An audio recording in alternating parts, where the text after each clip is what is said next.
शशि शेखर सिंह साहब से, शशि शेखर सिंह साहब आपसे इसलिए शुरू कर रहा हूं, ये हमारे मतलब जब आप प्राइवेट बात करिए, इसमें बात करिए, लोगों का ये होता था भाई सड़क पे नहीं उतर रहे हैं, सड़क पे नहीं उतर रहे हैं।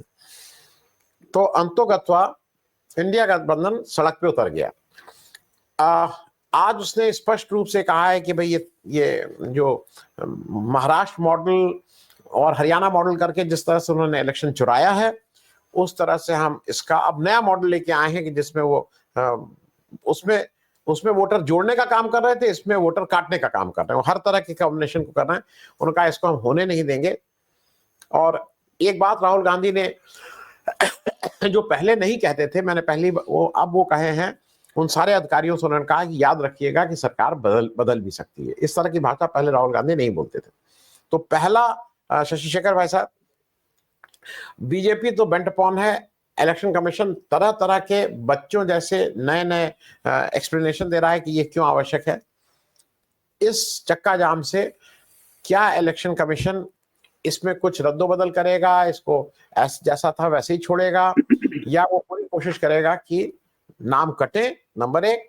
और कल सुप्रीम कोर्ट में चूंकि सुनवाई है, तो एक रास्ता मुंह बचाने के लिए सरकार का यह हो सकता है कि वहां बहुत जोर से इसका विरोध न करें और ऐसा दिखाएं कि कोर्ट के डायरेक्शन से हम भाई यथास्थिति रख लिए हैं। एक इसकी भी संभावना काफी है। शशि शेखर सिंह भाई साहब, आप ही से शुरू कर रहे हैं। जी नमस्कार। देखिए, सरकार की मंशा क्या है ये तो सबके सामने है। दुर्भाग्य ये है कि इलेक्शन कमीशन जिस प्रकार से संविधान के द्वारा जो उसके प्रदत्त अधिकार हैं और उसकी स्वायत्तता है, उसके अनुसार कार्य नहीं कर रहा, ये दुखद पहलू है। तो सरकार की मंशा साफ है, इसमें कोई डाउट नहीं है, लेकिन इलेक्शन कमीशन लगातार अपनी संवैधानिक दायित्वों का निर्वहन नहीं कर रहा है। और मानो ऐसा लगता है कि वो भारतीय जनता पार्टी या जो संघ परिवार है उसका एक एक्सटेंडेड ब्रांच बन गया है। ये बहुत दुखद पहलू है। और जनतंत्र में अगर आप निर्वाचन आयोग जिसकी जिम्मेदारी है चुनाव को निष्पक्ष कराना, और उस निष्पक्ष निर्वाचन में यदि वो बेईमानी पे उतर आए, जो लगातार चुनाव आयोग के ऊपर सवाल उठ रहे हैं, इसमें कोई डाउट नहीं है। और ये बात बार बार प्रमाणित हो रहा है। जैसे आपने महाराष्ट्र की बात की, उसके पहले हिमाचल में, उस बाद में दिल्ली में भी जो बातें हुई, और बल्कि 2024 में भी जो कुछ हुआ। तो देखिए, चुनाव आयोग कई प्रकार से अपने संवैधानिक दायित्वों का निर्वहन नहीं कर रहा। जहां तक है कि बेईमानी को रोकने में तो जो नाकामयाबी है या जो वो नहीं करना चाहते वो तो है ही, लेकिन चुनाव के दरमियान संविधान के प्रतिकूल जो बातें की जाती हैं, जो मॉडल कोड ऑफ कंडक्ट का भी विरोध है, जो पीपुल्स रिप्रेजेंटेशन एक्ट का भी विरोध है, तमाम बातें हैं। और खुल करके संविधान के प्रावधानों के प्रतिकूल जनता को मोबिलाइज करने के लिए जो है वो धर्म का सहारा या अन्य प्रकार के सहारे लिए जा रहे हैं। अभी एक वीडियो मैंने देखा है, उस वीडियो में पहलगाम को लेकर के किस प्रकार से बातें की गई हैं और हिंदुओं से खुलेआम वोट मांगा गया है। दूसरी ओर देखिए कि पटना में आज जरूर जो है हल्ला बोल महागठबंधन के द्वारा और इंडिया गठबंधन के द्वारा है, ट्रेड यूनियंस का भी भारत बंद को समर्थन है। किंतु देखिए कि कल तक जो है वो पटना में क्या हुआ था, ये सनातन के नाम पे बागेश्वर। और मजे की बात ये देखिए, मुझे तो कई बार हंसी आती है कि बिहार की धरती पे क्या हो गया है। वो कह रहा है कि बिहार के पागलों गांठ बांध लो भगवा, और पता नहीं भगवा ध्वज और भगवा हिंदुस्तान वो वगैरह। तो मुझे बहुत दुखद स्थिति है ये। वो जयप्रकाश की धरती है, वहां क्रांति की धरती है, और क्या क्या, बल्कि गांधी 1917 के गांधी जो चंपारण मूवमेंट। तो मुझे लगता है कि बिहार की जनता खुली आंखों से ये सब अब देख रही है, और संभवतः देख रही है। तो जिस प्रकार से महागठबंधन और इंडिया गठबंधन के लोग सड़कों पे उतरे हैं, उससे लगता है कि इसका असर चुनाव में भी दिखेगा। क्योंकि एक तरफ ये देखिए कि नीतीश कुमार का दिवालियापन, वो मुख्यमंत्री हैं और कुछ भी बोलते नहीं है। इसका मतलब है कि एक तरफ नीतीश कुमार का दिवालियापन है और भारतीय जनता पार्टी खुल करके इलेक्शन कमीशन के माध्यम से जनता को है गुमराह करने की कोशिश, और दूसरी तरफ ये कोशिश की चुनाव में मतदाताओं के मतों के अधिकार को यानी मताधिकार को छीन लिया जाए। देखिए, ये मताधिकार के अधिकार को छीनने की ये बात सिर्फ नहीं है, ये नागरिकता के जाने की स्थिति है। और चुनाव आयोग को कोई अधिकार ही नहीं है कि भारत में किसी व्यक्ति की नागरिकता की वो जांच करे। वो चुनाव में अधिक से अधिक लोगों को, जो मूल उसका आर्टिकल 324 और उसके जो संबंधित आर्टिकल है, उसका जो अर्थ है कि कैसे नागरिकों को वयस्क मताधिकार अधिक से अधिक मिले और दूसरा वो फिर से मतदान करें अधिक से अधिक बड़ी संख्या में। तो अब देखिए कि जिस प्रकार से आपने 2003 के बाद जिन मतदाताओं को कह रहे हैं कि आप 11 की ये फहरिस्त थी और उसको अप्रमाणित करें, उसमें इलेक्शन आई कार्ड नहीं है, उसमें आधार कार्ड नहीं है, उसमें राशन कार्ड नहीं है, मनरेगा के भी जो कार्ड बहुतों को, जो ग्रामीण मजदूरों के पास है, वो भी, उसको भी मान्यता नहीं है।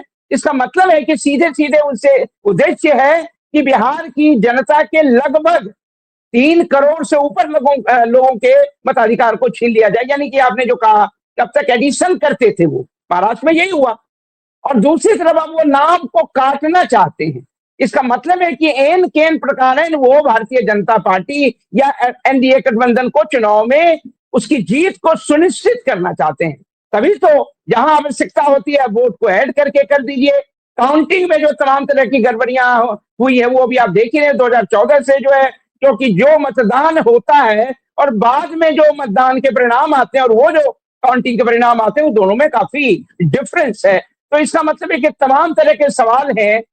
अब लगता है कि बिहार के लोगों को ये बातें समझ में आ गई हैं कि बिहार में भारतीय जनता पार्टी या एनडीए क्या करने जा रही है निर्वाचन में और किस प्रकार से निर्वाचन को मैनिपुलेट करने की कोशिश कर रही है। और उसमें चुनाव आयोग को उसने सामने कर दिया है। तो ये जो एनआरसी वाला कॉन्सेप्ट है कि भाई सरकार करेगी, अब तो सरकार, गृह विभाग जो है यानी होम मिनिस्ट्री, अब तो सीधे सीधे इलेक्शन कमीशन को ये जिम्मेदारी, यानी बैकडोर से जो एनसीआर लाने की जो कोशिश है, ये बहुत ही दुर्भाग्यपूर्ण है। और इस देश की जनता को खुली आंखों से इस चीज को देखना भी चाहिए और ओपन माइंड से इसको समझना भी चाहिए, ये बहुत जरूरी है। तो आज जो कुछ हुआ है, मुझे लगता है कि वो एक संदेश है। दूसरी तरफ ये भी देखिए, लगातार वहां नागरिक संगठनों की मीटिंग हो रही है, ऑनलाइन मीटिंग भी चल रही है। कुछ मीटिंग्स में मुझे भी बुलाया गया, मैंने भी ऑनलाइन मीटिंग ज्वाइन किया। तो उसमें भी एक आम सहमति बन रही थी कि ये चुनाव में जीत हार तो बात की बात है कि चुनाव में एनडीए हारे और भारतीय जनता पार्टी की हार सुनिश्चित हो, लेकिन यहाँ तो चुनाव मैंने होने के पूर्व ही जीत को सुनिश्चित करने की जो साजिश है, इसलिए अब उन्होंने भी तय किया। इसलिए वहां से लोक परिषद के द्वारा भी यहाँ एडीआर, जगदीप छोकर साहब और तमाम लोग भी, जो एडीआर के द्वारा जो है सुप्रीम कोर्ट में इसे चुनौती दी गई है और इसे असंवैधानिक घोषित करने की मांग की गई है। दूसरी तरफ लोक परिषद के तरफ से भी जो है बिहार के दो साथियों ने, अरशद साहब ने और रुपेश जी ने, उन्होंने जो है वो सुप्रीम कोर्ट में, और इंदिरा जयसिंह वहां हैं और इधर एडीआर की तरफ से प्रशांत भूषण है। तो मुझे लगता है कि अदालत में तो जो कुछ हो रहा है वो हो ही रहा है, उसकी संवैधानिकता को किस प्रकार से जो है जांच करने की जो मांग की जा रही है, उसे असंवैधानिक घोषित करने की बात, लेकिन सड़कों पे जनता उतर आई है। और ये अगर जो, और राहुल गांधी को आपने देखा होगा कि हाथ में वही संविधान है, वही संविधान की छोटी पुस्तिका उनके हाथ में है, और बार बार जो वो बातें कर रहे हैं, और ये जो आपने इशारा किया कि अधिकारियों को कि भाई सरकारें बदलेंगी और जनतंत्र है तो सरकारें बदलेंगी। इमरजेंसी के बाद भी 1977 में इंदिरा की हार हुई और नई सरकार बनी थी। तो इसका मतलब, और शाह कमीशन भी बना था, आप जानते हैं तमाम सारी बातें। तो सरकार बदलेगी, इसका मतलब है कि नौकरशाही को किसी पार्टी विशेष के प्रति प्रतिबद्ध नहीं होना चाहिए, उनके संविधान के प्रति, कानून के प्रति उनकी प्रतिबद्धता है। इसलिए सरकार के द्वारा जो संविधान विरोधी कार्य अगर कहा जा रहा है तो उन्हें उससे करने से इनकार करना चाहिए। ये बात भी बहुत जरूरी है। तो मुझे लगता है ये दोनों संदेश हैं, और वहां पे जिस प्रकार की एकजुटता इंडिया गठबंधन के नेताओं ने दिखाई है, सड़कों पे जनता है, मुझे लगता है कि लोहिया की वो बात कि अगर सड़कें आबाद होंगी तो संसद की आवारगी रुकेगी, यानी सरकार, यहाँ संसद की आवारगी का अर्थ है सरकार की आवारगी रुकेगी। बिहार की जनता को इस बात को प्रमाणित करना है और भारतीय जनता पार्टी या उसके आगे जो अब चुनाव आयोग है उसकी आवारगी को भी रोकना है। धन्यवाद।